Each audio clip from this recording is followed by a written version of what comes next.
Welcome to the fifth dimension with your podcast and newsletter 5D Metamorphosis. I'm Ellen Mouton, mindfulness teacher specializing in emotional release. To find out more, links are in the description below, or you can visit ellenmoutontv.com. Today, our podcast is called Why We Don't Trust Our Bodies and How to Restore Our Self-Healing Right. More and more of us choose to turn to alternative solutions and medicines when it comes to our health. Indeed, a growing number of medical studies on the dangers of medicines reveals terrifying conclusions on a regular basis in the world. Studies showed that the estimated total number of iatrogenic deaths, that is, deaths induced inadvertently by a physician or surgeon or medical treatment or diagnostic procedures in the US annually is close to 800,000 people. By comparison, approximately 700,000 Americans died of heart disease in 2001, while 500,000 died of cancer. So why do we keep on consuming prescription and non-prescription drugs? For generations, we have been conditioned to assign the responsibility of our well-being and health to our Occidental medicine and to let others take charge. We have been taught that only a powerful medical scientist can help and that our health issues and diseases can only be cured with medicine. Is that so? We tend to leave our fate to anything and anybody else than ourselves, and it touches every area of our lives. We count on our partners, parents, teachers, religions, even our supermarket, our boss, our politicians, and of course our doctors and pharmacists to make a decision for us. The worst is that often we do not know that not only we have a say, but also duty to manage our own being. Some pharmaceutical laboratories that offer online professional training could be tempted to influence healthcare actors to their own benefit. These findings show how important it is for the healthcare system to be trained by different entities than the industrial lobbying in order to avoid any conditioning and also to bring new, serious and validated knowledge to the table. Health actors are often formatted to learn, repeat, and propagate the same ideas for generations, even though the results are nowadays unsatisfactory with the knowledge we have today, and also the information needs to be updated to our current era. There is resistance. We continue to believe the same old things because we are conditioned by a medicine that gives pills as an answer to everything. And what about us? We believe that a pill is innocent and that taking it is the only way to deal with our health. Medical science tries to continue propagating obsolete information to keep us under control so that we do not emancipate and think for ourselves, but on the contrary, that we continue to binge on very dangerous medical drugs that kill us and feed the industry. But a strong resistance to change always occurs when an old paradigm is shifting, and it is what is going on today. Don't get me wrong, Occidental medicine is very powerful and good when it comes to deal with acute pains and conditions, such as an accident, a surgery, a sudden and invalidating toothache, but don't do so well with chronic pains and conditions. Because, as the word says, it is chronic and comes back if we do not investigate to find the root of the problem.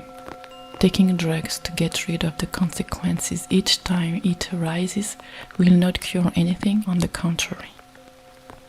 Your body will be used to the drug and won't respond to it anymore, and worse, you will contract a new disease or condition brought by the side effects.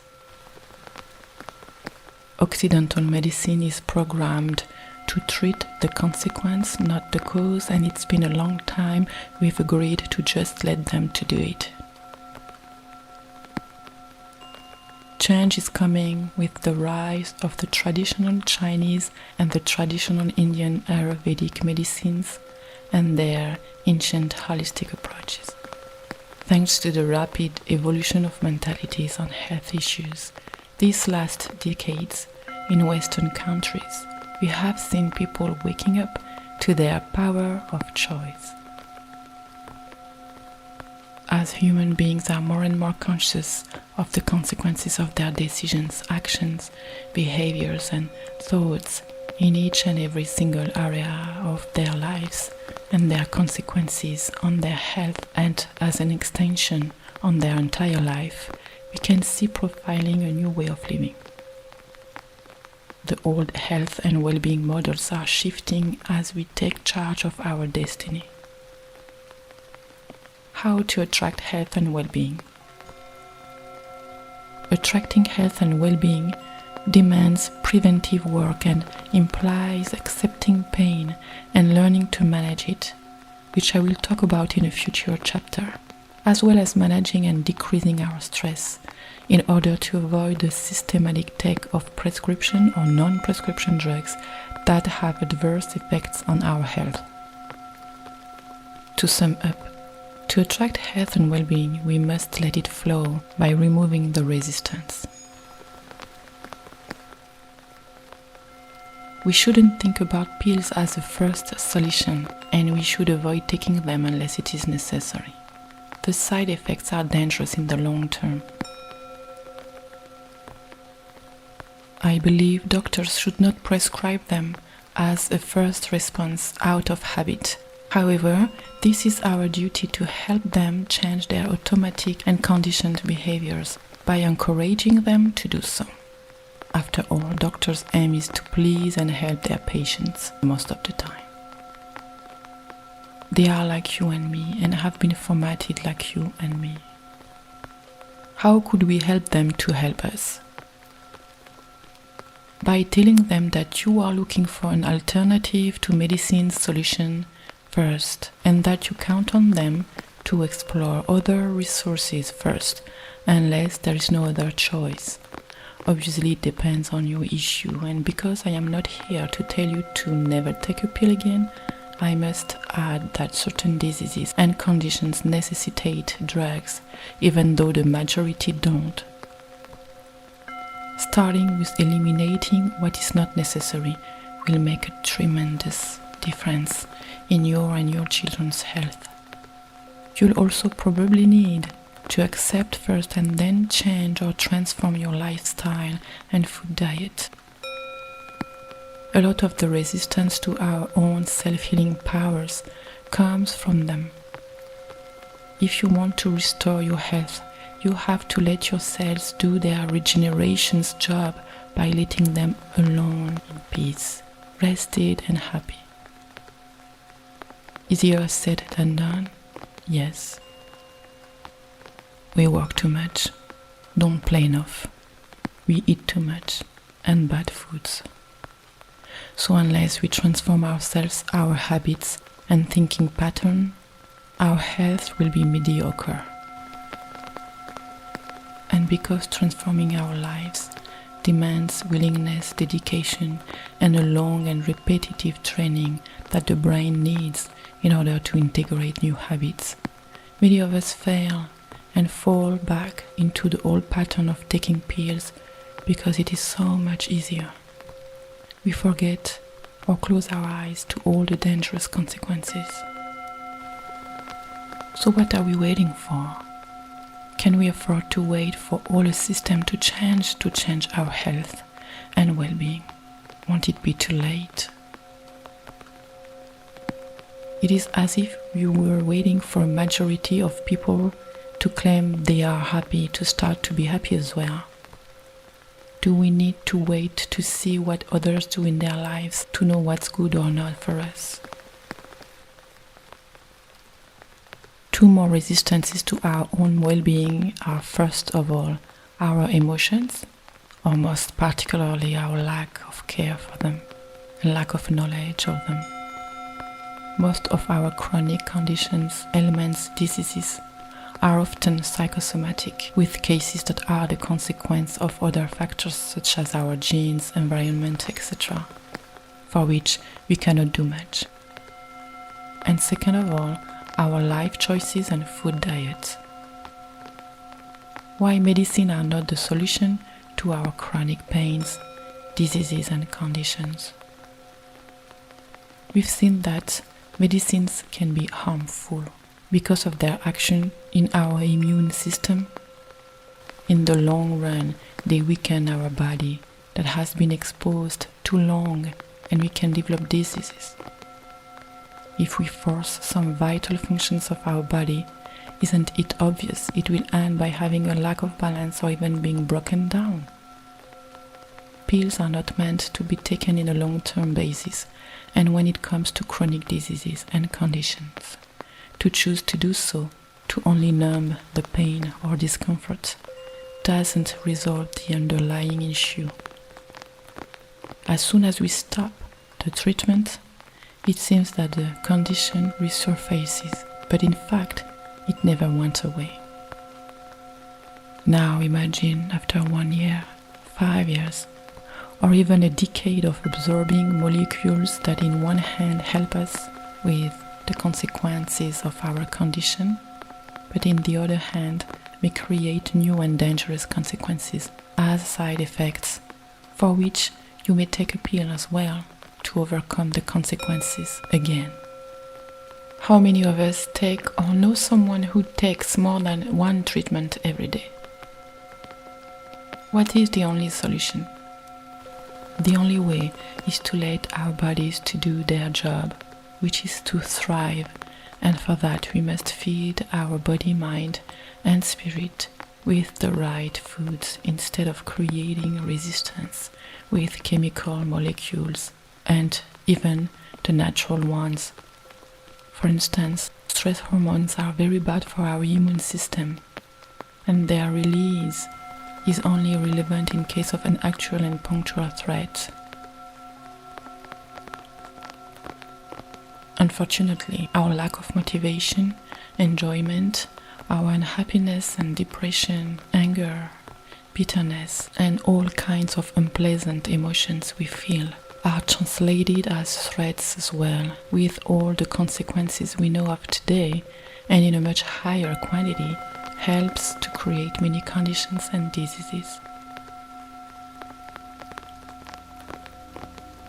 Letting our body and spirit in peace will allow our body to regulate. This is a natural function of every alive being.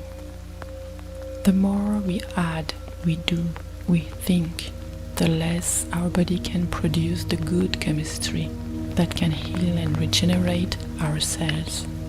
This is when health problems, diseases, conditions, misery and stress occur.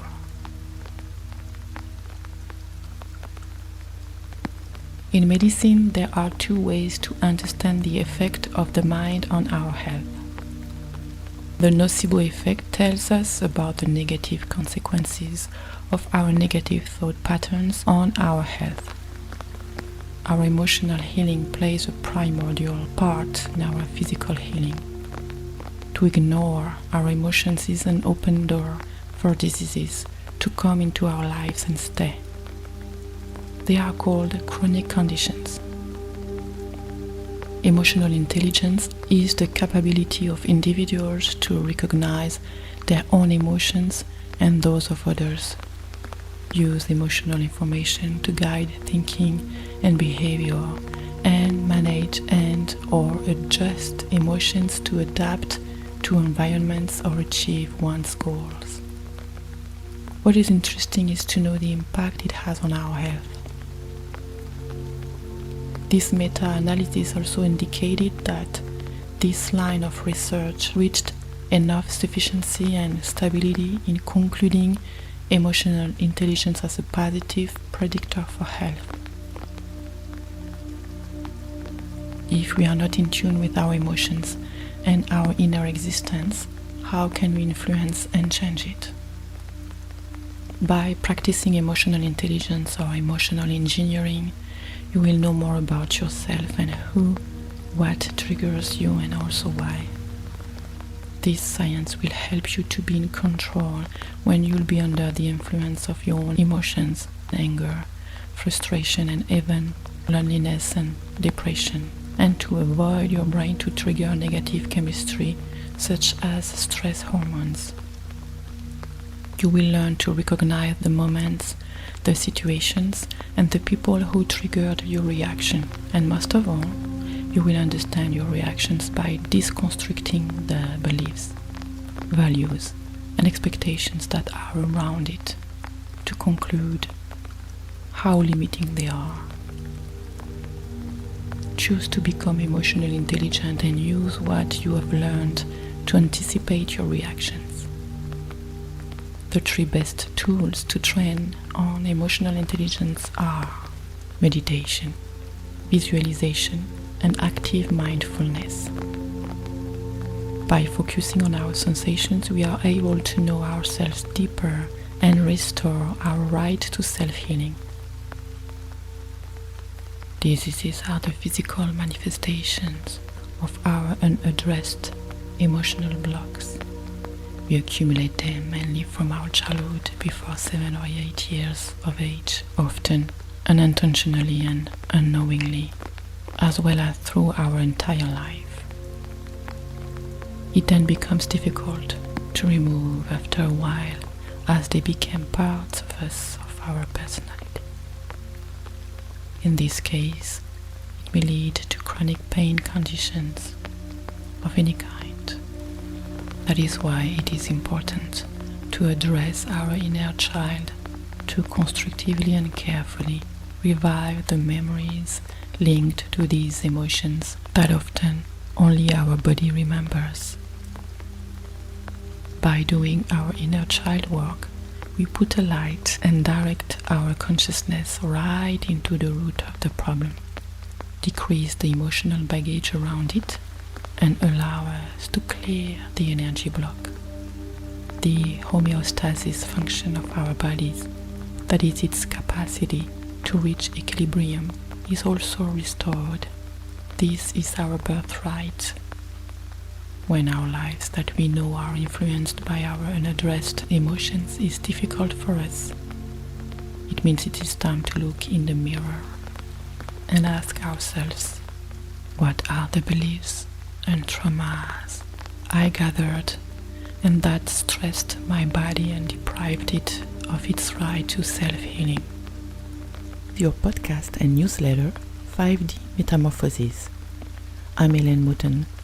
To find out more, links are in the description below, or you can visit ellenmoutontv.com.